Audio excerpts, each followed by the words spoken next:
ব্রহ্মা ও সরস্বতী বিবাহ ঐশ্বরিক মিলন।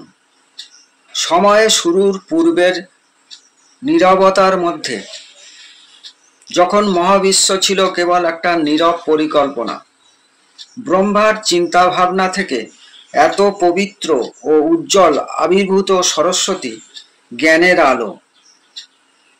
আরো সহজভাবে বলা যায় যে হিন্দু পুরাণে ব্রহ্মা হলেন মহাবিশ্বের স্রষ্টা এবং সরস্বতী হলেন জ্ঞান, প্রজ্ঞা ও বিদ্যার দেবী। ব্রহ্মার নিজের সত্তা থেকে সরস্বতীর আবির্ভাব ঘটেছিল। তাকে বিশ্ব জগতে শৃঙ্খলা আনতে সাহায্য করার জন্য তার সৌন্দর্য ও করুণায় মুগ্ধ হয়ে ব্রহ্মা তার সাহচর্য কামনা করেছিলেন। প্রেম এবং সৃষ্টির ভারসাম্যের প্রয়োজনীয়তায় অনুপ্রাণিত হয়ে ব্রহ্মা সরস্বতীকে বিয়ে করার ইচ্ছা প্রকাশ করেছিলেন। স্রষ্টা সৃষ্ট সম্পর্কের কারণে প্রথমে দ্বিধাগ্রস্ত হলেও সরস্বতী অবশেষে তাদের মিলনের পেছনে ঐশ্বরিক উদ্দেশ্য বুঝতে পেরে রাজি হয়েছিলেন। তাদের বিবাহ জ্ঞান এবং সৃষ্টি এর মধ্যে চিরন্তন বন্ধনের প্রতীক, যা দেখায় যে জ্ঞান ছাড়া সৃষ্টি টিকিয়ে রাখা সম্ভব নয়। দেবী এবং স্রষ্টা মানবের বিবাহ। কোনো মন্দিরই তাদের বিবাহের প্রশংসা করে না, তবুও তাদের গল্প মহাজাগতিক উপায়ে বেঁচে থাকে। যেখানেই জ্ঞান নতুন জন্ম দেয়, সেখানেই পৃথিবীকে রূপ দানকারী প্রেমের প্রতিধ্বনি। অর্থাৎ তাদের মিলন খুব কমই একসাথে পূজা করা হয়। তাদের গল্পটি আমাদের মনে করিয়ে দেয় যে জ্ঞানই সমস্ত সৃষ্টির ভিত্তি। ব্রহ্মা ও সরস্বতীর পবিত্র বিবাহ কাহিনী ভক্তিমূলক ছন্দে। আদিকালে সৃষ্টি হয়নি কিছুই, ছিল শুধু শূন্য, নিঃশব্দ, নিশ্চিম। সৃষ্টি চিন্তায় ব্রহ্মা ডুবিয়াছেন মন, জ্ঞান ছাড়া কি ঘটিবে বিশ্ববিজন। তার মন হতে উদ্ভব এক জ্যোতি, বীণাধারিণী দেবী, নাম সরস্বতী। শুভ্র বসনা, মুখে মৃদু হাসি, জ্ঞান সুরে গড়ে তোলেন সৃষ্টিভাসী।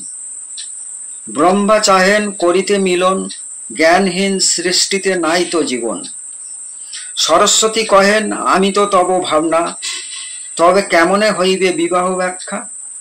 ব্রহ্মা কহেন জ্ঞান ছাড়া সৃজন অসম্পূর্ণ, তুমি না থাকিলে বিশ্ব থাকিবে বিমূঢ়। দেবী বুঝিলেন এ মিলন নহে কাম, এ যে সৃষ্টির চেতনার প্রভাব। তারা মিলিলেন হৃদয়পূর্ণ প্রেমে, সৃষ্টি উঠিল গীতিতে, আলো ভাষা নেমে। না হোক মন্দিরে যুগল পূজা, তবু এই যুগল চেতনার দুজা। যেখানে জ্ঞান সৃষ্টির স্রোত বয়, সেইখানে ব্রহ্মা সরস্বতী বিরাজময়। আদিকাল কিছু ছিল না, শূন্য ছিল জগৎ ভরা। ব্রহ্মা বসেন ধ্যানে ডুবে, চিন্তা তার সৃষ্টি ধারা।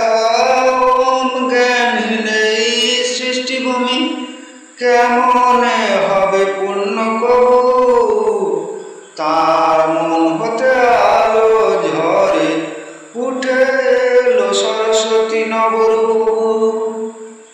বীণাধারিণী শুভ্র বসনা, মুখে তার মধুর হাসি।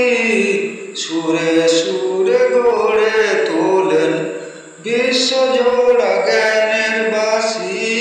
ব্রহ্মা কহেন তুমি আমার ভাবনাতে জ্যোতির্ময়ী, তোমায় ছাড়া সৃষ্টি নাহি, চেতনার এই প্রেমময়ী।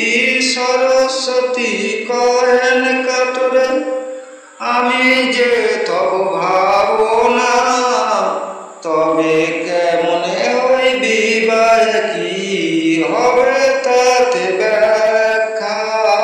ব্রহ্মা বলেন না কাম নয়, তুমি যে জ্ঞানের তৃপ্তি।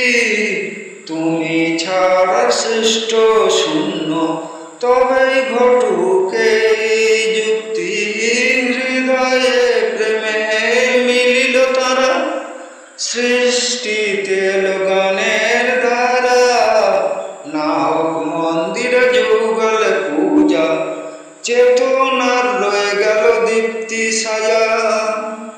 যেখানে গান সৃষ্টি গায় গান, সেখানে বিরাজে ব্রহ্মা সরসান।